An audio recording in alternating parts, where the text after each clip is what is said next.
Hello, friends. Welcome to Purvanil Education. COS, that is Commissionerate of School. એમના દ્વારા તાજેતરમાં તારીખ 28/4/2026 એક પરિપત્ર થયો છે. પરિપત્ર છે જેનો વિષય કે વર્ષ 2026-27માં વિદ્યાર્થીઓનો પ્રી સર્વે કરવા અને તે અંતર્ગત બાલવાટિકાથી ધોરણ 12 સુધીના વિદ્યાર્થીઓની પ્રવેશ અથવા તો પુનઃ પ્રવેશની કામગીરી કરવાની થાય છે. તમને સંદર્ભ 1, 2, 3, 4 એમ અહીંયા દેખાય છે. હવે એમાં ઉપરોક્ત વિષય અન્વયે એવું જણાવ્યું છે કે સંદર્ભ 1 થી એ જે તમને આપ્યું છે એ શું કહે છે કે રાષ્ટ્રીય શિક્ષણ નીતિ 2020ના પ્રકરણ 3માં અપવ્યય એટલે કે ડ્રોપ આઉટ દર ઘટાડવા અને વર્ષ 2030 સુધીમાં પૂર્વ પ્રાથમિકથી લઈને માધ્યમિક સ્તરે 100% કુલ નોંધણી અથવા નામાંકન GER તમામ અથવા તો જે બધા બાળકો છે એનો પ્રવેશ થાય એવું કરવાનું લક્ષ્યાંક જે છે એ ગુજરાત ગવર્મેન્ટનું છે. ત્યારબાદ B, bringing children back to school campaign અર્થાત બાળકોને શાળામાં પાછા લાવવા એવું એક અભિયાન અંતર્ગત બાળકોને શક્ય તેટલી વહેલી તકે શૈક્ષણિક ક્ષેત્રમાં પાછા લાવવાનો ઉદ્દેશ્ય છે. ઉક્ત એ અને બી બાબતો માટે શાળા શિક્ષણ સાથે સંકળાયેલા અધિકારીશ્રીઓ, કર્મચારીશ્રીઓ, શિક્ષકો અગ્રણીઓ, શાળા વ્યવસ્થાપન સમિતિ SMC, શાળા વ્યવસ્થાપન અને વિકાસ સમિતિઓ એટલે કે SMDC જે આપણે માધ્યમિકમાં હોય છે, અને પંચાયતી રાજ સંસ્થાઓ એટલે PRIs ઉપરાંત આરોગ્ય વિભાગના આશા વર્કર બહેનો, મહિલા અને બાળ કલ્યાણ વિભાગના આંગણવાડી કાર્યકર બહેનો તેમજ આ સાથે સંકળાયેલ અન્ય વિભાગોને આગ્રહપૂર્વક આ અભિયાનમાં સામેલ કરી સામૂહિક પ્રયત્નો કરી લક્ષ્યાંક પ્રાપ્ત કરવાનો રહ્યો છે. મિત્રો, આ તમને એટલા માટે સમજાવું છું કે તમે આ વિષય અથવા આ મુદ્દાની ગંભીરતા સમજી શકો છો કે આ દરેક ડિપાર્ટમેન્ટના લોકોને સાથે જોડીને 100% નામાંકન કરવાની પ્રોસેસ હાથ ધરવામાં આવી છે. તો આ મુદ્દાની કેટલી ગંભીરતા છે એ આપણે સમજવું જરૂરી છે. સંદર્ભ 2 શું કહે છે કે સંદર્ભ 2 અન્વયે સંદર્ભ 3 થી જોડાયેલ વર્કશોપમાં તારીખ 16/4/26ના આયોજેલ રિવ્યુ બેઠકમાં માનનીય અગ્ર સચિવ શ્રી પ્રાથમિક અને માધ્યમિક વિભાગ દ્વારા આ બાબતે આપેલ રૂબરૂ માર્ગદર્શનની અમલવારી અર્થે નીચે મુજબ કાર્યવાહી કરવા જણાવેલ છે. શું કાર્યવાહી છે? તો 1 જૂનથી રોજ અથવા તો 1 જૂનના રોજ 3 વર્ષ પૂર્ણ કરનાર બાળકોની સંભવિત પ્રવેશ યાદી તૈયાર કરવી. આ યાદી તૈયાર કરવા સંબંધિત જિલ્લાના અથવા તાલુકાના PHC, CHC, આરોગ્ય કેન્દ્ર અને તેના આશા વર્કર બહેનો, મહિલા અને બાળ કલ્યાણ વિકાસમાંથી ICDS યોજના અન્વયે કાર્યરત આંગણવાડી અને તેની કાર્યકર બહેનો અથવા તો જે કામ કરતા હશે એ બહેનો તેમજ આ સાથે સંકળાયેલ અન્ય વિભાગ સાથે પણ સંકલનમાં રહી આ કાર્યવાહી પૂર્ણ કરવી. ગ્રામ પંચાયત, નગરપાલિકા, મહાનગરપાલિકામાં જન્મ રજિસ્ટરમાં નોંધાયેલા બાળકો તથા ડોર ટુ ડોર સર્વેના આધારે પ્રવેશપાત્ર બાળકોની વિગતો મેળવી આ તમામ બાળકોને આંગણવાડીમાં પ્રવેશ આપવાનું આયોજન કરવાનું રહેશે. અમલવારી કરનાર અધિકારી અહીંયા જિલ્લા પ્રાથમિક શિક્ષણ અધિકારીશ્રીને નિમ્યા છે. ત્યારબાદ બીજો મુદ્દો શું કહે છે કે 1 જૂનના રોજ 5 વર્ષ પૂર્ણ કરતા બાળકોની સંભવિત પ્રવેશ યાદી તૈયાર કરવી. તમામ બાળકોને બાલવાટિકામાં પ્રવેશ આપવાનું આયોજન કરવાનું રહેશે. તે મુજબ 1 જૂનના રોજ 6 વર્ષ પૂર્ણ કરતા તમામ બાળકોને ધોરણ 1માં પ્રવેશ આપવાનું આયોજન કરવાનું રહેશે. અહીંયા આ જે અમલવારી છે એ જિલ્લા માધ્યમિક શિક્ષણાધિકારીશ્રી તથા શાસનાધિકારીશ્રીને સોંપવામાં આવી છે. ત્યારબાદ શૈક્ષણિક વર્ષ 25-26માં જે શાળામાં ધોરણ 5માં અભ્યાસ કરતા હોય તે શાળાના અથવા તે શાળામાં ધોરણ 6 ન હોય ત્યારે તે શાળાના આચાર્ય દ્વારા 25-26ના વર્ષમાં અભ્યાસ કરતા તમામ વિદ્યાર્થીઓને શૈક્ષણિક વર્ષ 26-27 માટે નજીકમાં આવેલી ઉચ્ચ પ્રાથમિક શાળામાં પ્રવેશ મેળવે તેવું આયોજન કરી ધોરણ 5 થી 6નો પ્રવેશ દર 100% જળવાય તે સુનિશ્ચિત કરવાનું કહેવામાં આવ્યું છે. અને એમની જે અમલવારી છે એ જિલ્લા પ્રાથમિક શિક્ષણાધિકારીશ્રી તથા શાસનાધિકારીશ્રીને સોંપવામાં આવી છે.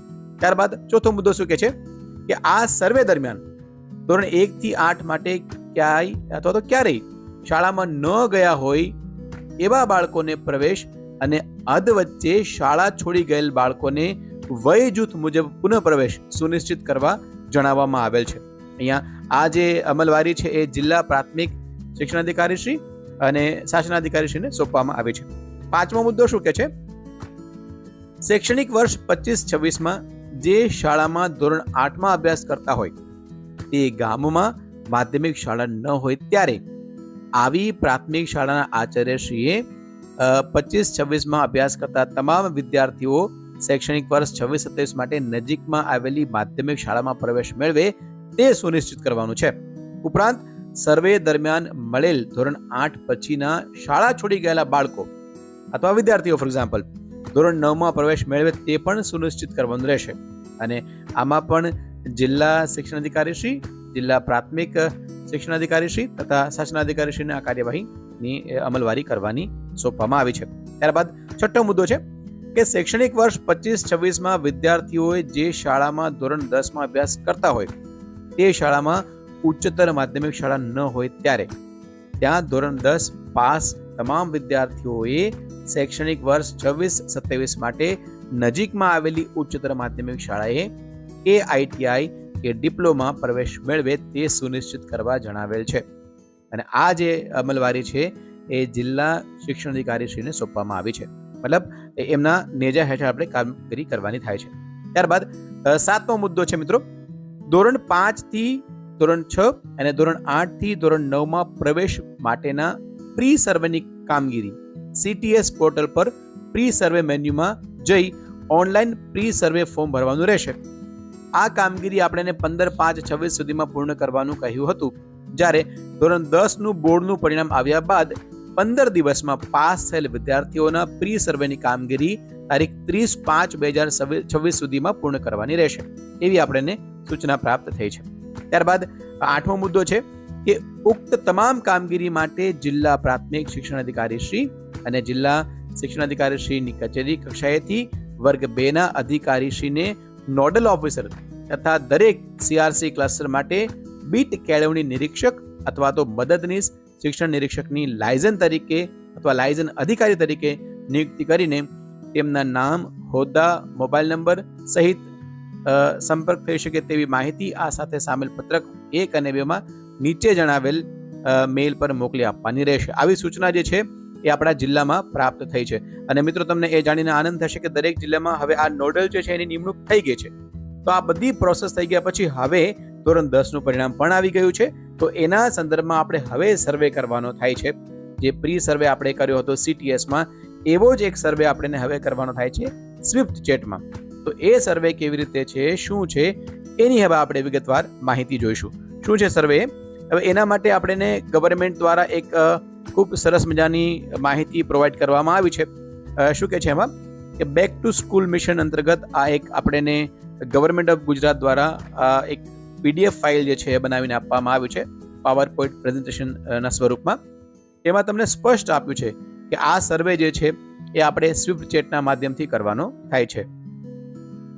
તો સ્વિફ્ટ ચેટમાં આપણે શું કરવાનું? તો સૌથી પહેલા તો તમે જોઈ શકો છો, તમને અહીંયા સ્ક્રીન પર દેખાય છે કે ગૂગલ પ્લે સ્ટોરમાં આપણે જઈ અને આપણું સ્વિફ્ટ ચેટ છે આપણે ડાઉનલોડ કરવાનું થશે. રાઈટ, ડાઉનલોડ કર્યા પછી એમાં તમે તમારો મોબાઈલ નંબર એન્ટર કરશો, OTP આવશે, OTP તેને ક્રોસ વેરીફાઈ કરશો. વેરીફાઈ કર્યા પછી સ્માર્ટ એટેન્ડન્સમાં જવાનું છે તમારે. એના પર ક્લિક કરો. એના પર ક્લિક કર્યા બાદ તમે એપ જે છે એ શરૂ થાય છે. તમે કોમ્પ્યુટરમાં ખોલો કે મોબાઈલમાં લખો, એન્ટર કરો, હાઈ લખીને મેસેજ લખવાનો, એટલે તમને આખી વિગત ખુલી જશે.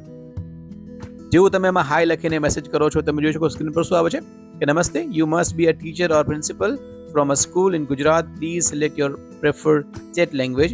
તમે ગુજરાતની શાળાના શિક્ષક અથવા આચાર્ય અથવા પ્રિન્સિપલ હોવા જોઈએ.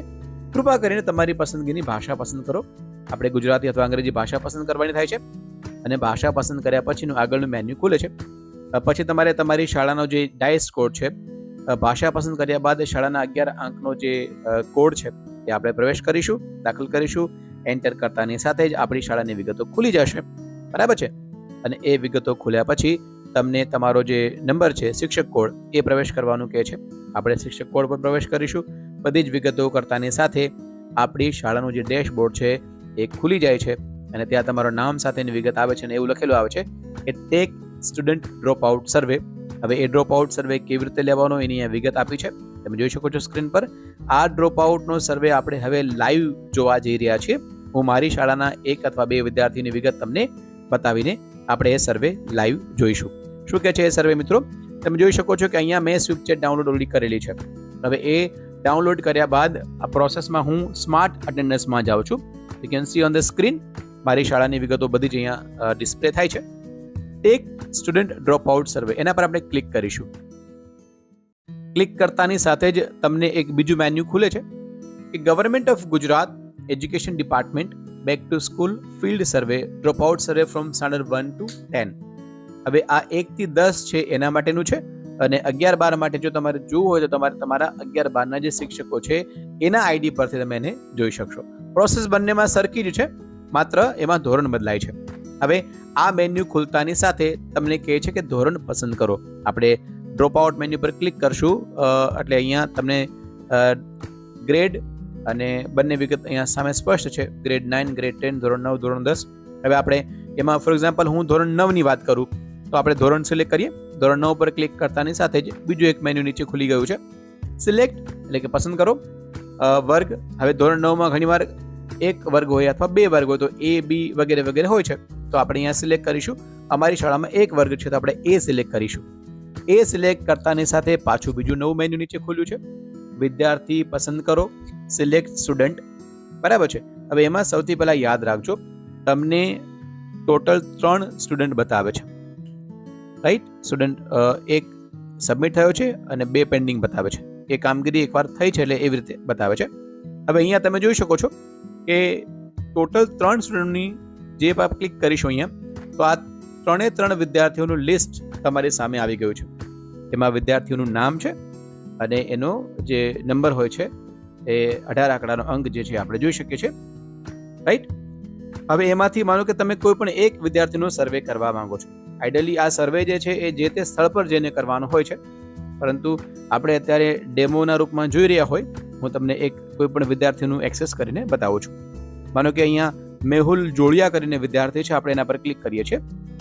જેવું જ એને ક્લિક કરીશું અહીંયા સુધીની પ્રોસેસ આપણી સરખી છે. હવે ટોટલ A વિભાગ તમને અહીંયા દેખાય છે, A, B, C, D અલગ અલગ વિભાગ છે. એમાં A શું કે છે કે સ્ટુડન્ટ એટલે કે વિદ્યાર્થી અને કુટુંબ વિગતો, એનું નામ છે, એના ફાધરનું નામ છે, સરનેમ છે, date of birth, right, mother name, gender, સામાજિક જૂથ કયું છે, ડિસેબલ એટલે કે દિવ્યાંગતા છે કે કેમ, જિલ્લો, તાલુકો, cluster, everything is visible over here, right. તમે અહીંયા નીચે જો સંપૂર્ણ સરનામું તમે અહીંયા એન્ટર કરી શકો છો. તમારે જ્યારે મુલાકાત કરો છો ત્યારે એનું જે સરનામું છે એ અહીંયા એડ કરવાનું થશે. જ્યાં જ્યાં સ્ટાર છે દેટ ઇઝ કમ્પલસરી, આ યાદ રાખજો, right, that we know very well. પછી મોબાઈલ નંબર, એમાં પણ તમારે એને વેરીફાઈ કરી શકો છો, રાઈટ. અને વેરીફાઈ કર્યા પછી જો કંઈક ચેન્જીસ લાગે અથવા કોઈ નવો નંબર હોય તો તમને નીચે ઓપ્શન આપ્યું છે, એમાં તમે નવો નંબર એન્ટર કરી શકો છો. હવે આવે છે B menu, main reason for drop out. Tick 1, drop આઉટના મુખ્ય કારણો છે, કોઈ પણ એક કારણ તમારે અથવા તો જે કારણ તમને લાગુ પડતું હોય તમારે પસંદ કરવાનું છે. એમાં એ આપ્યું છે માઇગ્રેશન એટલે કે સ્થળાંતર. હવે માઇગ્રેશનના 3 પ્રકાર પાડ્યા છે, A1, A2, A3. એક તો દેશ બહાર સ્થળાંતર, રાજ્ય બહાર સ્થળાંતર અથવા જિલ્લા બહાર સ્થળાંતર. તમારે જે હોય એમાં ટીક કરવાનું છે, લાઈક ધીસ, રાઈટ. ટીક કર્યા પછી કોઈ પણ એક તમે ટીક કરી શકો છો આમાંથી. જિલ્લા બહાર તો જિલ્લા બહાર, I am just giving an example to you. ત્યારબાદ છે B, vocational alternative education, that is વ્યવસાયિક વૈકલ્પિક શિક્ષણ. જેમાં B1, B2, B3, B4 અને B5 એવું આપ્યું છે. B1 is ITI, B2 other vocational અન્ય વ્યવસાયિક અભ્યાસક્રમો, B3 છે ડિપ્લોમા પ્રવેશની વાત છે, B4 GSOS અને NIOS B5. ઇકોનોમિકલ વર્ક એટલે કે આર્થિક કાર્ય, એમાં જેમ કે C ઓપ્શન છે તો C1, 2, 3 ઘરેલું કામમાં મદદ કરવા માટે એ વિદ્યાર્થીને ડ્રોપ કરવામાં આવ્યો છે. કોઈ આર્થિક સમસ્યા હોઈ શકે, રાઈટ, અથવા તો સ્વરોજગારની ત્યાં કોઈ ઓપ્શન હોઈ શકે કે ભાઈ બાળક છે હવે એક કમાવા લાગ્યું છે અથવા માતા પિતાને હેલ્પ કરવા લાગ્યું છે જેથી એને ભણવું નથી, તો એ રીઝન હોઈ શકે. ત્યારબાદ છે સોશિયલ ફેમિલી એટલે કે સામાજિક કુટુંબ, D1, D2. સોશિયલ એમાં જે રૂઢિચુસ્તતા છે, હવે એક ખાસ યાદ રાખજો કે અમુક પર્ટિક્યુલર કાસ્ટની વાત કરીએ આપણે તો ઘણા સમાજમાં એવું હોય કે ભાઈ અમારે હવે દીકરીઓને ભણાવવી નથી. ફોર એક્ઝામ્પલ ગામડા વિસ્તારમાં ઘણી વાર આવા પ્રશ્ન બનતા હોય છે કે ભાઈ અમારામાં તો દીકરીઓ આટલું જ ભણાવથી વધારે ના ભણે, બરાબર. તો એ પ્રશ્ન હોય તો મિત્રો ખાસ સમજાવવું એમને કે ભાઈ દીકરીઓ માટે શિક્ષણ ખૂબ અગત્યનું છે, રાઈટ. તો એમને કન્વિન્સ કરવા અને આવા જે ઓપ્શન છે એ ન આવે એવા આપણે પૂરા પ્રયત્ન કરવા. ત્યારબાદ ફેમિલી પ્રેશર, પરિવારનું દબાણ હોઈ શકે, XYZ રીઝન હોઈ શકે કે ભાઈ આ કારણોસર પરિવાર હવે એને ભણાવવા માંગતું નથી. ત્યારબાદ છે ઈ એજ્યુકેશન એટલે કે શૈક્ષણિક કારણો રિલેટેડ છે અહીંયા. E2 લેક ઓફ ઇન્ટરેસ્ટ એટલે કે બાળકને ભણવામાં રસ નથી. ઇરેગ્યુલર અનિયમિત હાજરી, શાળાનું સ્થળાંતર એટલે કે ડિસ્ટન્સ વધી ગયું હોય, પુઅર પરફોર્મન્સ નબળું પ્રદર્શન બાળકનું, સુવિધાનો અભાવ, શિક્ષકોનો અભાવ. ઘણીવાર એવું પણ બને કે શાળામાં બધી જ ફેસિલિટી ન હોય, ઘણીવાર શિક્ષક ક્લાસમાં ઓછા હોય અથવા તો ન હોય, ભરતી ના થઈ હોય અથવા XYZ કોઈ પણ રીઝન હોઈ શકે છે, બરાબર. તો એ તમારે એ દર્શાવવાનું રહેશે. જો બાળક એવું કહે કે ભાઈ શાળામાં સુવિધાનો અભાવ છે તો ખરેખર શું એ વેલિડ રીઝન છે કે કેમ એ આપણે જાણવું જરૂરી છે. ત્યારબાદ અભ્યાસક્રમમાં મુશ્કેલી પડતી હોય બાળકનું તો એ સિલેક્ટ કરવાનું છે. હેલ્થ ડિસેબિલિટી F1 2 3 એમાં દીર્ઘકાલીન રોગ, શારીરિક અક્ષમતા, માનસિક અક્ષમતા દિવ્યાંગ બાળકો માટેનું છે. અને ત્યારબાદ ડિઝાસ્ટર એટલે કે આપત્તિ અથવા અન્ય કોઈ કારણ, એમાં કુદરતી આપત્તિ હોઈ શકે, વિદ્યાર્થીનું અવસાન હોઈ શકે, બાળક જે છે એના માતા પિતા જે છે એ કોઈ પણ દુર્ઘટનામાં એક્સપાયર થઈ જાય છે તો બાળક જે છે હવે ફરજિયાત એમને એના બીજા ફેમિલીના સભ્યો સાથે જવું પડતું હોય છે. તો એવા પરિસ્થિતિમાં તમારે અહીંયા આ વધારાની વિગત અહીંયા લખવી પડે. આ ઓપ્શનલ લખ્યું છે મિત્રો અહીંયા કે એડિશનલ નોટ્સ છે ને ઓપ્શન છે, પરંતુ I will insist, I will request you all કે પ્લીઝ એમાં વિગતો એ લખવી, બહુ સારી રીતે એને વર્ણન કરવું જેથી કરીને આગળની કચેરીમાં એને સ્પષ્ટતા થાય કે ભાઈ આમાં ખરેખર આ ઇસ્યુ છે. એટલે શક્ય હોય તો એનું વર્ણન ચોક્કસ અહીંયા કરવું. ત્યારબાદ રીએડમિશન વિલિંગનેસ, ફરી પ્રવેશની ઈચ્છા. મિત્રો આ જે છે ને સી વિભાગ એમાં સૌથી વધારે નામાંકન થાય એવો પ્રયત્ન આપણે કરીશું કે શું માતા પિતા બાળકોને શાળાએ પાછું મોકલાવે અથવા મોકલશે. તમને શું લાગે છે એની વાત પરથી, અથવા તો ઇન્સ્યોરન્સ કેવું મળ્યું છે? તો હા અથવા ના એના પર તમારે ટિક કરવાનું રહેશે. હોસ્ટેલ સુવિધાના આપવામાં આવે તો બાળકને મોકલવા તૈયાર છે. તો આપણી પાસે સરકારી ઘણી બધી હોસ્ટેલ્સ છે એવી જેના ઓપ્શન આપણે એમને આપી શકીએ છીએ. ત્યારબાદ જ્ઞાન સેતુ, જ્ઞાન સાધના શિષ્યવૃત્તિ મળે તો બાળકને મોકલવા તૈયાર છે. મિત્રો આ બધી જ ફિલ્ડ છે ને એ આપણે એને ફિલ કરીને ગવર્મેન્ટને આપવી જેથી કરીને એના પર યોગ્ય નીતિ વિષયક પ્રશ્ન હોય નિર્ણય લઈ શકે. નમો લક્ષ્મી, નમો સરસ્વતી, શિષ્યવૃત્તિ મળે તો બાળકને મોકલવા તૈયાર છે, વગેરે વગેરે. ત્યારબાદ છે ડી મેન્ટર ડિટેલ એટલે કે માર્ગદર્શક વિગતો. હવે પછીથી આ બાળકને ફરી શાળામાં લાવવા મેન્ટરની ભૂમિકા મહત્વની રહેશે જેથી તે વિગતો ચોકસાઈથી ભરવી. હવે મેન્ટર જે છે તેમાં માર્ગદર્શક 1 એનું નામ, એનો મોબાઈલ નંબર, રાઈટ, એનો હોદ્દો એ ફરજિયાત લખવું.